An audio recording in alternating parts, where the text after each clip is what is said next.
Kenapa kamu merasa tertipu, Inara? Apakah kamu nggak tahu kalau dia sudah beristri, Inara? Janda syari yang dulu jadi idola kaum simpatisan di era perselingkuhan Virgon kini resmi melaporkan Insanul Fahmi, seorang papa muda yang berhayal punya istri dua di usia belia.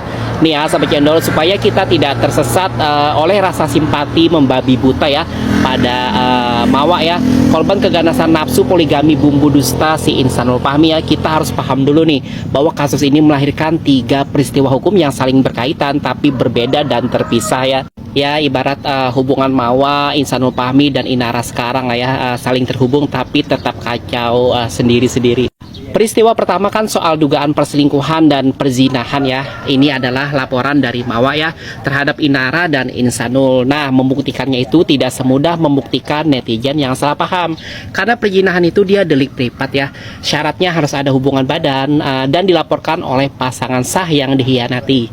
Mawa diduga menggunakan rekaman CCTV dari rumah Inara Rusli, dan disinilah masalah hukumnya mulai melebar.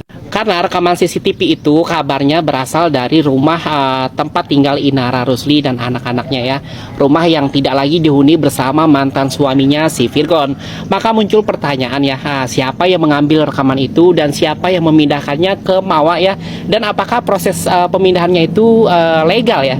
Kalau tidak ya, maka ini bisa masuk pasal perolehan data elektronik tanpa hak ya, atau penyalahgunaan akses atau pembocoran informasi privat.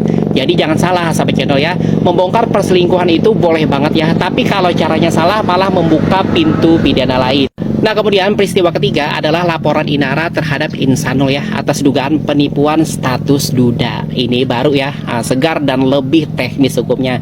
Kalau benar misalnya si Insanul ini menikahi Inara ya dengan mengaku sudah duda, maka unsur penipuan dalam KUHP itu bisa terpenuhi karena ada perbuatan tipu muslihat atau kebohongan yang membuat pihak lain dirugikan, baik secara moral, sosial maupun finansial. Catat, ini kasus terpisah ya, tidak otomatis menghapus atau membenarkan peristiwa lain tadi yang ada 2. Nah, inti besar yang harus kita pahami, ketiga peristiwa tadi ya, peristiwa hukum yang tadi netizen channel jelaskan ya, itu berdiri sendiri-sendiri ya, tidak saling menghapus dan bisa berjalan secara paralel. Kalau kalian mencampur adukan semuanya menjadi satu soap drama ya, ya nanti yang keluar itu cuma simpati membabi buta tanpa nalar. Ini nggak kelihatan nih. Nah, geseran dikit. Kencengan, Bang. Pertama saya ingin sampaikan perkenalkan dari Info ya.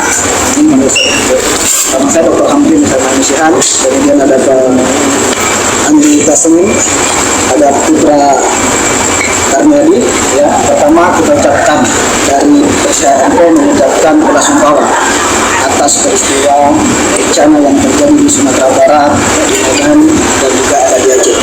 Semoga para korban diberikan kekuatan dan ketabahan segera pulih bangsa kita.